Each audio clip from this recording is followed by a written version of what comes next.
మీరు ఎక్కువ బయట నుంచి ఫుడ్ ఆర్డర్ చేస్తారా?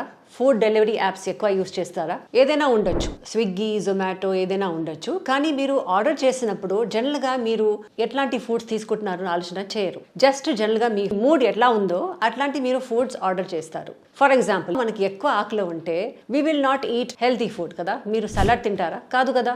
జనరల్గా ఏదైనా పకోడీ కానీ బజ్జీ కానీ డీప్ ఫ్రైడ్ ఐటమ్స్ ఆర్డర్ చేస్తారు. సో మీరు ఫుడ్ యాప్స్ యూస్ చేసుకుంటే ఎక్కువ మీరు ఓవర్ ఈటింగ్ చేస్తారు. ఎందుకంటే క్వాంటిటీ కూడా ఎక్కువ ఇచ్చేస్తారు వాళ్ళు. సో అది మీరు మొత్తం ఫినిష్ చేయాలని అది ఎక్కువ క్వాంటిటీ కూడా మీరు తీసుకుంటారు. సో దానివల్ల మీకు న్యూట్రిషనల్ చాయిసెస్ ఎక్కువ ఉండదు, న్యూట్రిషన్ ఇంగ్రీడియంట్స్ ఏమీ ఉండదు. ఎక్కువ మీరు అన్హెల్తీ ఫుడ్సే తీసుకుంటున్నారు కాబట్టి మీ హెల్త్ కూడా పాడైపోతుంది. సో మీరు ఎక్కువ ఫుడ్ యాప్స్ యూజ్ చేయకూడదు. ఎస్పెషలీ మీరు ఒంటరిగా ఉన్నప్పుడు మీరు ఆర్డర్ చేసుకుంటే మొత్తం ఫుడ్ మీరే తినేస్తారు. సో దానివల్ల ఓవర్ ఈటింగ్ అయిపోతుంది, మీకు వెయిట్ గెయిన్ అయిపోతుంది. సో మీరు ఎక్కువ ఫుడ్ యాప్స్ వాడకూడదు, రోజు వాడచ్చు కానీ రెగ్యులర్గా తీసుకోకూడదు. And choose healthy foods.